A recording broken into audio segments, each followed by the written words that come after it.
சொன்னவாறு பார்த்தாரே சிவபெருமான். அடியே பார்வதி, ஒரு பெண்ணுக்கு மனமிறங்கி நான் பிள்ளை வர கொடுத்தேனே, ஆனால் நாகராஜ நாகக்கண்ணி சாதாரண பாவமா பண்ணிருக்காங்க. அவர்கள் செய்த பாவத்தை மீறி நான் பிள்ளை வர கொடுத்தேனே, ஆனால் நாளை ஒரு காலத்துல அந்த பிள்ளையால எனக்கு பிழை மோசம் வந்து சேரும். மதலை வர கொடுத்தேனே, ஆனால் எனக்கு மனக்கவலை வந்து சேரும். என்னால் பிள்ளை வரம் கொடுக்க முடியாது பார்வதி என்று ஆண்டவனாகி சிவபெருமான் கோபத்தோடு சொன்னார். பாருங்க, பார்த்தாள் பார்வதி. அங்கே 10 வயது பாலகனை காப்பாற்ற சொன்னோம், ஆண்டவன் காப்பாற்றாமல் போய்விட்டான். அதற்கு பதிலாக இந்த நாகராஜ நாகக்கண்ணிக்கு கடவுள் பிள்ளை வரம் கொடுக்காமல் போனால் என்ன, கண்டிப்பாக நாவல் பிள்ளை வரம் கொடுக்க வேண்டும் என்று ஆதி சக்தியாகப்பட்ட பார்வதி பகவானை அழைத்து, சுவாமி ஆண்டவனே பகவானே நாகராஜே நாகக்கண்ணே, அவர்கள் இரு பேர்களுக்கோ நீங்கள் பிள்ளை வரம் கொடுக்காவிட்டார், நீங்கள் கொடுக்காவிட்டார் அங்க நிச்சயமா நான் கொடுப்பேன்.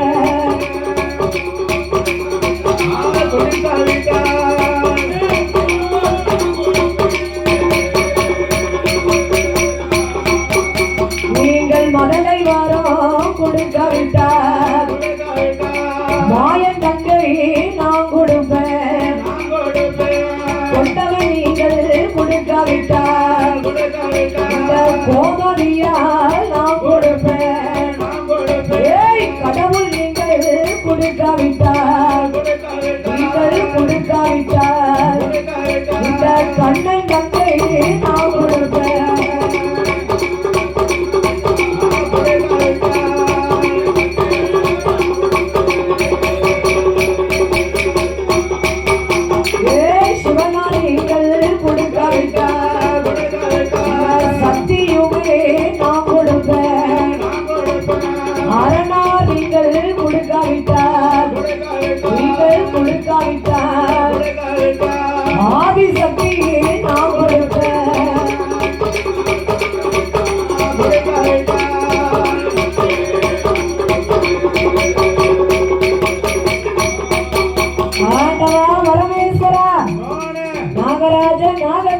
நீங்கள் பிள்ளை வரம் கொடுக்காமல் போனால் என்ன, நிச்சயமாக நான் பிள்ளை வரம் கொடுப்பேன். பகவான் நீங்கள் கொடுக்காமல் போனால் பார்வதி கண்டிப்பா நான் கொடுப்பேன். ஏ பார்வதி, என்னையும் மீறி நாகராஜ நாகக்கண்ணிக்கு நீ பிள்ளை வரம் கொடுப்பேன்னு சொல்லுத. அப்படி என்றால் என்னையும் மீறி நீ பிள்ளை வரம் கொடுக்க வேண்டுமே, ஆனால் இந்த நாகராஜ நாகக்கண்ணிக்கு நீயே போய் பிள்ளையாக பிறப்பாய் அடிப்போ என்று ஆண்டவன் சாபத்தை கொடுத்தார். ஆண்டவா, நாகராஜ நாகக்கண்ணி உடம்பெல்லாம் பாம்பு ரூபம், தலை மட்டும் மனித ரூபம். ஒரு பாம்பின் வயிற்றிலே இந்த பார்வதி நாம் போய் பிறக்கலாமா? பாம்பின் வயிற்றிலே பார்வதி பிறந்தால் பாறையில உலகம் தாங்குமா? இந்த நாகத்தின் வயிற்றில் நாராயணி நாம் போய் பிறக்கலாமா? நாராயணி பிறந்தேனையானால் இந்த நாடு தாங்குமா? அதனால் இவர்கள் வயிற்றில போய் நாம் பிள்ளையாக பிறக்க மாட்டோம். வேறு ஏதாவது வரம் இருந்தா கொடுங்கள் என்று பார்வதாதேவி கேட்க, ஏ பார்வதி, நாகராஜ நாகக்கண்ணி வயிற்றுல போய் நீ பிள்ளையாக பிறக்க வேண்டாம். ஆதி கைலாசத்திலே அமர்ந்த வேண்டும் என்று கலசத்தை வரவழைத்து அதிலே உன்னுடைய சொருபத்தில 1008 சொருபத்திலே அரை சொருபத்தை நீ பிடித்தடைக்கணும். அரை சொருபத்தை அமிர்த கலசத்திலே பிடித்தடைத்து அதை நாகராஜ நாகக்கண்ணி கையிலே நீ கொடுக்க வேண்டும். அந்த அமிர்த கலசத்தை மாணிக்க முற்றிக்கு முன்னால வட்டமாகவே அடுக்கி வைத்து தன்னுடைய உடம்பாலே சுற்றி கொண்டு படமெடுத்து நிற்பார்கள். 21 நாள் அரை மண்டலம், 48 நாள் ஒரு மண்டலம். 2 பேர்களும் பூஜை செய்து வருவார்கள். அப்ப 48வது நாளையில ஜோதி கலசம் 8 படிக்குமா? அந்த கலசத்திலே உன்னுடைய அம்சத்தில் அக்காரங்க 8 பேர் வந்து பிறப்பார் என்று ஆண்டவனாகிய சிவபெருமாள் சொல்ல, அப்படியே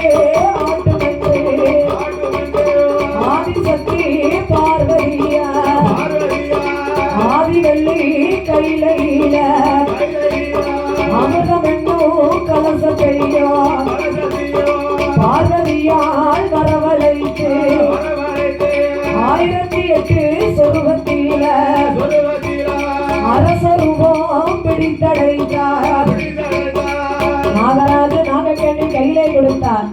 நாகராஜ நாகக்கண்ணி வாங்கிக் கொண்டு வட்டமாகவே அடுக்கி வைத்தார்.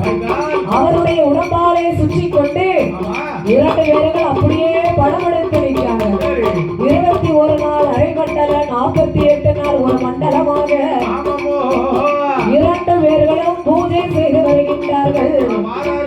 அப்ப 48வது நாளையில ஜோதி கலசம் எட்டும் எப்படி வெடிக்கு தெரியுமா? அங்க நாளான நாளையில நல்ல செவ்வாய்க்கிழமையில சாமனடு சாம போல சதிய சாம வேளையில சந்தன மாறி வாசலில வாசலில ஜோதி கலசம் எட்டும் வெடிக்கு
கும்மியடி கும்மியடி பெண்ணை கும்மியடி நல்ல கொண்டை குளிக்கவே கும்மியடி தாய கொண்டை குளிக்கவே கும்மியடி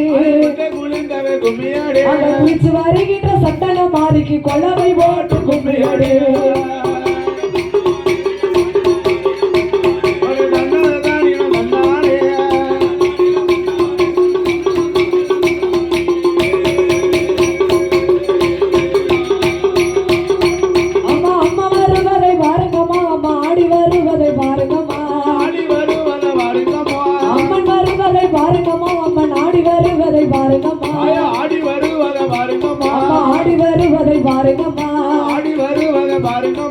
ஆடி வருகின்ற சந்தன மாறிக்கு ஆனந்த கும்பி அடிங்களம்மா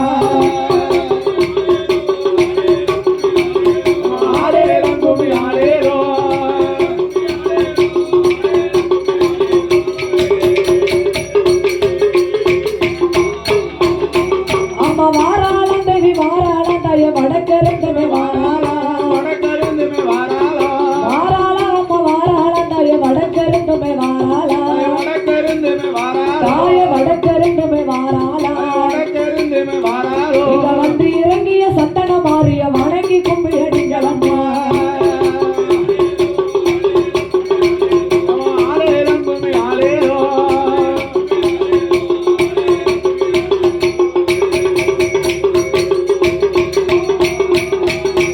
அம்மா குதிரை வாரத பாருங்கம்மா குதிரை குதிச்சு வாரத பாருங்கம்மா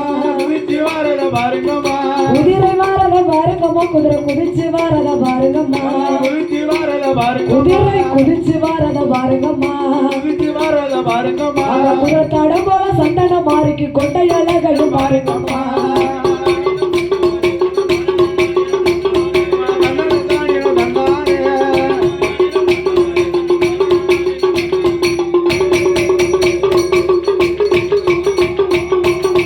அம்மா சிங்க வாரத பாருங்கம்மா சிங்க சீரி வாரத பாருங்கம்மா ஏய் சிங்க வாரத பாருங்கம்மா சிங்க சீரி வாரத பாருங்கம்மா சிங்க சீரி வாரத பாருங்கம்மா அந்த சிங்கத்தின் மேல் வர சந்தன மாறிக்கு சிரிக்கு மின்னல பாருங்கம்மா